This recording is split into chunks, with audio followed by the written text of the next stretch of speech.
the other should not be part of life.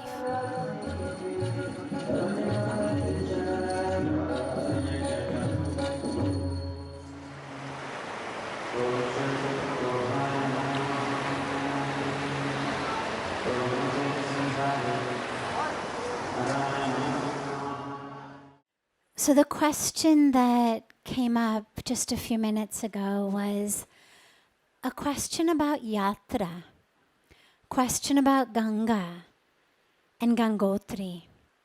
We're going on yatra, going on pilgrimage up to Gangotri, to the source of Ganga. So what message should be taken? And this is really the difference between a yatra and a vacation. When you go on a vacation, the goal is just how much outside can I see? So you go to France on a vacation and you've got your list of gotta see Notre Dame, gotta see Le Louvre, gotta sit on, the Champs-Élysées, have a cappuccino, walk on the banks of the Seine. You've got, a list of things to see and to do. Going to go to Italy, a different list. Go to Switzerland, a different list. Go to America, a different list. And you come home with a lot of photographs, some souvenirs. But a yatra is not about what we see on the outside. It's not about the photos we take of the tirth that we've gone to. Many of them are very, very beautiful. Gangotri is very beautiful. But nonetheless, the point is not about the pictures we take on the outside or what we see on the outside. It's about what we see on the inside. It's about the pictures that we take of ourselves on the inside. And that's what a Tirth Yatra gives us, is the ability to look within, the ability to see ourselves. We spend our whole lives looking around. What's there? What's here? What's there? What's this one wearing? What's this one saying? What's this one doing? How much is this one making? What kind of car is this one driving? How big is their house? What school is their child going to? This is how we spend our lives.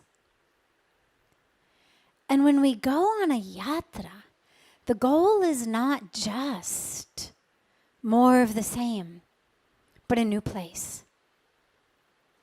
The goal is, how can I change my vision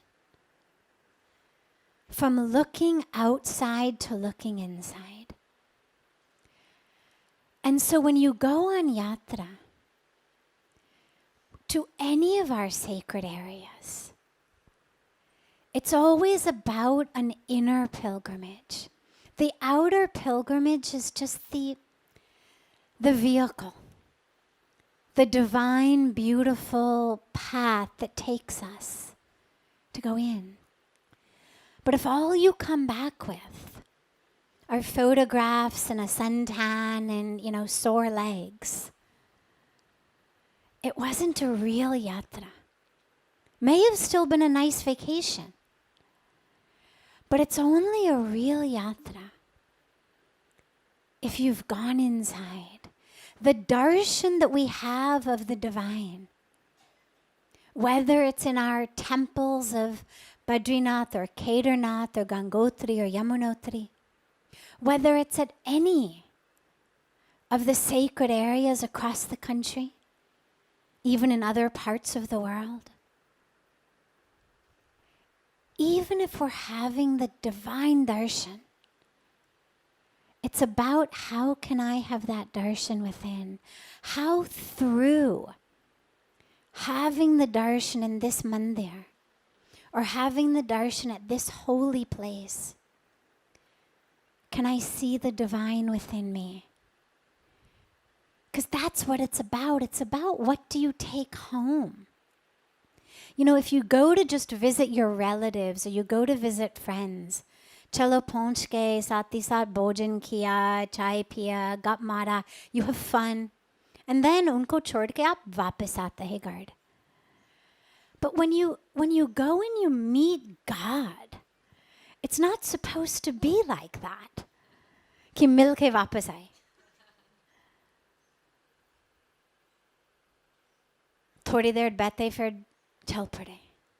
The whole point of going to meet with God is to take that back with you.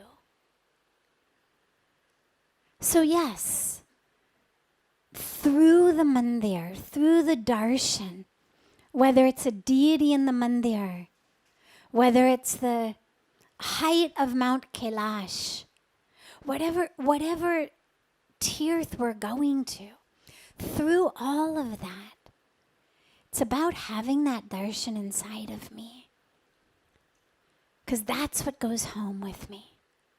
And so the teaching that Puja Swamiji has given on all of the yatras that we've gone on has always been less chatting, more chanting. Neto, along the way, we just keep chatting. Chalo, where should we have chai? Where should we have food? Acha, I made these really nice laddus. Would you like one? Acha, I'm getting motion sickness. Matlab, whatever it may be. But we fill the time. Whether it's in a car, whether it's in a bus, whether it's in an airplane.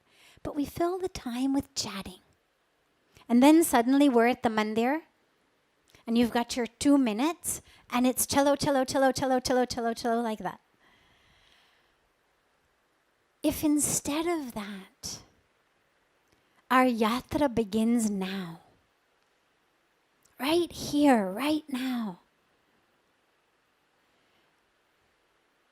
Because our scriptures have told us over and over again in so many different ways that God lives everywhere.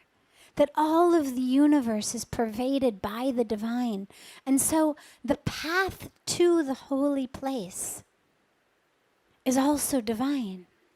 The people you meet along the way of your pilgrimage are also divine. The trees, the rivers, the mountains along your way are also divine. So spend the time of your pilgrimage chanting rather than chatting.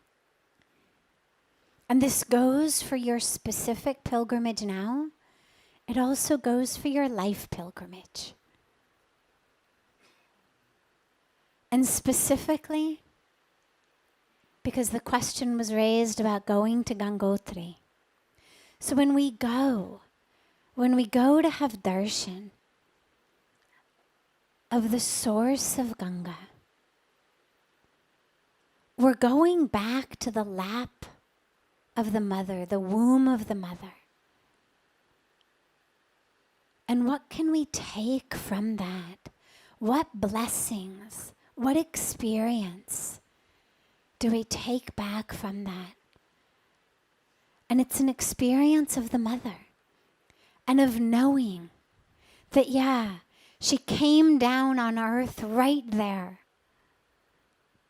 But she's here in all of these places. Yes, that's where she arrived. But after she arrived, she kept coming. She has stayed. And so all of the other places, wherever you are, that mother is with you. And how to take her message. And Puja Swamiji always reminds us, he says, Mother Ganga gives and gives and gives with no discrimination. No discrimination. She irrigates the farms of Muslims and Hindus, Christians, Jews, Indians, non-Indians, the pious, the non-pious, the rich, the poor. You do her arti, she irrigates your field. You don't do her arti, she still irrigates your field. So no discrimination, no expectation. It's not about, you pray to her, so she'll flow for you. Because that's how most of us live. You're nice to me. You do what I say, you respect me. I'll be nice to you, I'll respect you, we'll have a nice relationship. But if you don't do what I want, if you don't do it, jaise मैं चाहती हूँ, जब मैं चाहती हूँ, जिस तरह से मैं चाहती हूँ, well then forget it. But Ganga gives us the message of no expectation. She keeps flowing and keeps flowing. Some parts of her path are very easy. Some parts have rapids, some have no rocks, some have lots of rocks. Some are straight, some are windy. But she doesn't say, oh my God, it's a curve, forget it. I'm not going to do it. You people said this was going to be easy, forget it, no curves. If I'm going to handle curves, I want to raise. No expectations. And no hesitation and no vacation. So she never wakes up in the morning and says, forget it, today I'm not going to flow. And she never even wakes up and wonders, acha, maybe, let me think about it, give me an hour. I'll just snooze the alarm for a little while and then I'll come back to you. No hesitation, no vacation. And so as we go on pilgrimage to her source, it's about how do we take her message with us so that Ganga can keep flowing in our hearts, in our minds, in our lives, wherever we are. You'll go, you'll spend a few days, then you'll come back. Then you'll go back to your cities, your countries. But how to keep Ganga with you? Through having that deep experience while you're here. Through really allowing yourself to be in the lap of the mother. And to know that she stays with you.